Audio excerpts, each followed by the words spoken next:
All right, Patriots, let's talk about the next round of puppets the Democrat death cult is prepping for 2028, man. Spoiler alert, it ain't just a clown car. It's a whole damn demonic circus. And I've got their top picks and their odds of surviving the primaries. And also why each of these degenerates is either a groomer, a globalist, or a goblin for the elite. So buckle up, man. This one is going to roast harder than Portland in a summer riot, dudes. So anyway, let's pick the first ones, and we're going to talk about their odds of survivability. We're going to talk about everybody's favorite guy, and that is Gavin Newsom. Gavin Newsom. He's the hair-jailed handler, we'll call him. His survival odds are 85%. California's poster boy for tyranny. He locked his own citizens down while eating dinner at $500 restaurants with lobbyists. He has started a podcast now, as you see this clip here, with Charlie Kirk. Why the hell would any conservative ever go on a podcast with Gavin Newsom is beyond me, but whatever. Now, why would he do it now? Because he's actually catching a lot of heat for it. Yes, Newsom News podcast is cringe, but it's also smart. It's smart because the play he's trying to make is that he's trying to gaslight moderates into thinking, hey, he's a reasonable guy. He's not that bad. He's not the tyrant that everybody talked about during the pandemic. Now, the translation is he's the DNC's polished puppet, and he's been groomed longer than Jeffrey Epstein flight log. Okay. But the thing is that he's dangerous. Make no mistake. You saw him whenever the fires were happening in California. Trump, he came down shaking hands, talking about working with Trump. He had Steve Bannon on his show. He's trying to seem relevant, right? Moderate. He's got football players on his podcast. He's trying to seem cool. But why he's evil, man? He sold out his state. He bankrupt morals. He's got elitist smugness turned up to 11, right? Off the charts. Number 2, man, everybody's favorite bartender, AOC, the TikTok tyrant. Her survival odds are 70%. Now, she's become quite famous. They said that she is the face of the progressive left, right? She's riding shotgun with old Bernie Sanders. I don't know if you've seen their fighting the oligarchy tour they're on. Some people have even said maybe they're going in together to run for office. You know, we will see. But the thing is the translation to that is that they are the oligarchy. They just dress it in thrift store socialism. Now, she just turns 35, just in time to run. And Gen Z eats her up like avocado toast laced with Marxism.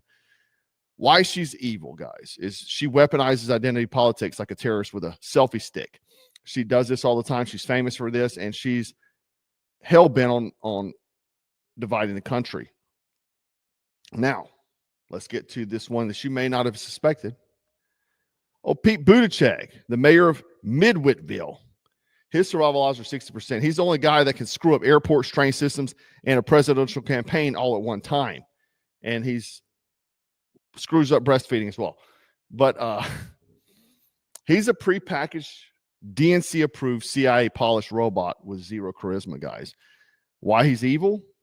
The bureaucratic drone who'll sell you freedom for a rainbow sticker. He's that guy.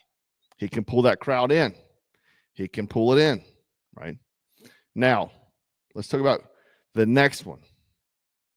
Gretchen Whitmer. Big Gretch, the lockdown warden. Her survival odds are 55%. Michigan's queen of lockdowns. Remember, man, she banned gardening. She has the I'm a moderate mom mask, but behind it, straight up control freak Karen. Why she's evil? She dreams of FEMA camp in every neighborhood, guys. And I don't know if you guys remember this just cringe TikTok she did with this podcaster here. Has her on her knees doing communion with a Dorito. What kind of satanic message is this? Let me know. Let me know. I'm curious. Now, the next one. Bernie Sanders. The fossil with a fist. His survival odds are 30%. He's the kingmaker, not the king. He's 83 years old. His policies are older than that. But don't count him out, guys. He's rallying the woke troops, and he's whispering into AOC's ear like a communist Yoda. And that duo is very dangerous, man. You had a lot of college kids. Hell, Joe Rogan was talking about voting for Bernie, voting for Big Burn, feel the burn, because he was wanting to legalize pot. Why is he evil though, guys? He is a gateway drug to full-blown socialism. Okay, no doubt. Now the next one may surprise you. J.B. Pritzker, the billionaire blimp, or WEF puppet, whichever one you want to go for. His survival odds are 40%, but he's also the governor of Illinois, if you don't know. Now, he's flush with cash, controls Illinois like it's a mob racket. He's flying under the radar, guys, so don't be fooled. Money talks, especially in Democrat land. Why he's evil? Because he's a billionaire pretending. Now, it's not inherently, you're not inherently evil for being a billionaire, but he's pretending to be a man of the people, right? Now, he's got the classic globalist disguise. Now, these aren't candidates, guys. They're meat suits for the machine. Every single one of them is either Soros-funded, a Soros-funded stormtrooper, or a World Economic Forum bootlicker. Take your pick, whichever one you want to choose. But the thing is that also do not count out Michael Obama, because although he says he will not be running, we could possibly see that happening. Okay. Now, you can't vote your way out of a regime that selects your leaders in the backroom deals with Big Pharma and Chinese investors, right? Let's not forget that. But guys, I do want to know your thoughts. Drop a comment on who is the worst of the bunch and who has the most likely ability to succeed.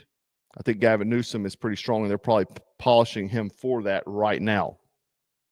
And which one do you think they'll try to install like a Windows update? Right, guys, I want to know. Or maybe they'll, again, dig up Michelle Obama to throw her in front of a camera and call it grassroots movement. There's no such thing as a grassroots movement with Obama on the ticket. Okay. Now, real quick before I go, I keep getting asked, man, lately, especially lately, because I've done a little bit, a few more tradecraft, skillcraft vids, and I will do more of those. But I keep getting asked, man, why'd you change?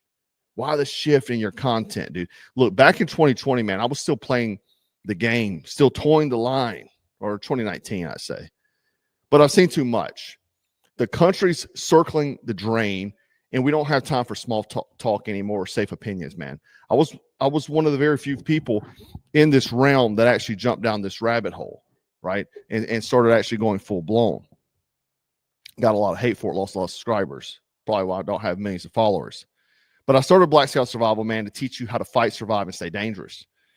But surviving this hellscape means knowing what the hell we're up against, guys. So yeah, I changed. I got louder, meaner, and more unapologetically real. Because soft men don't make it through hard times. And I'm not trying to raise sheep. Now, with that, I want you to stay frosty, stay strapped, stay dangerous, and I'll see you in the next one. 2, 3. 4, 2.